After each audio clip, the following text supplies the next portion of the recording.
ซึ่งว่าทั้งแขวงสารวันได้จัดพิธีประดับเหรียญการระลึก70 ปีภาคประชาชนปฏิบัติลาวให้บรรดาสหายการนำอดีตการนำขันสูงของแขวงเนื่องในโอกาสเฉลิมฉลองวันสั่งตั้งภาคประชาชนปฏิบัติลาวครบรอบ70 ปีพิธีดังกล่าวโดยการให้เกียรติเข้าร่วมของสหายดาววงศ์ผ่อนแก้วเลขาพรรคแขวงเจ้าแขวงสารวันสหายนางตาเฟืองยุ่งกงสุนใหญ่เวียดนามประจำนครปากเซแขวงจำปาสักมีบรรดาสหายอดีตการนำของแขวงพนักงานอาวุโสบำนาญบรรดาสหายคณะบริหารงานพรรคแขวงการนำของเมืองพนักงานหลักแหล่งเข้าร่วมในพิธีได้ผ่านมติตกลงของคณะเลขาธิการศูนย์กลางภาคว่าด้วยการประดับเหรียญการระลึก70 ปีวันสั่งตั้งพรรคประชาชนปฏิวัติลาวให้สมาชิกพรรคแขวงสารวันจำนวน835สหายในนั้นสมาชิกพรรคบำนาญ682สหายสมาชิกประจำการ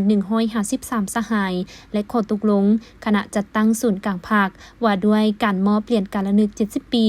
วันสั่งตั้งคณะจัดตั้งศูนย์กลางภาค25 มีนา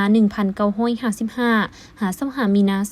2025ให้พนักงานรัฐกรแขนงจัดตั้งแขวงสารวันจำนวน95สหายให้เกียรติประดับเหรียญโดยสหายดาววงศ์พรแก้วเลขาพรรคแขวงเจ้าแขวงสารวันสหายสีเฮงหอมสมบัติหงเลขาพรรคแขวงประธานสภาประชาชนแขวงสารวัน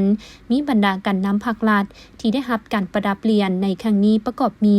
อดีตการนำศูนย์กลางภาคอดีตเลขาพรรคแขวงอดีตเจ้าแขวงจำนวน2สหายและท่านอื่นๆที่ได้อุทิศตนเข้าในการปฏิบัติหน้าที่นำพาซี่น้ำสั่งสาพัฒนาประเทศชาติในระยะผ่านมาจนฮอดปัจจุบันเฮ็ดให้ประเทศชาติได้รับการพัฒนาอย่างต่อเนื่องเศรษฐกิจสังคมมีการขยายตัวประชาชนอยู่ดีกินดีมั่นคงเข้มแข็งพร้อมนี้ยังเป็นการยั่งยืนและจารึกสรรเสริญผลงานอันใหญ่หลวงของบรรดาสหายสมาชิกพรรคพนักงานปฏิวัติอาวุโสผู้ที่มีคุณงามความดี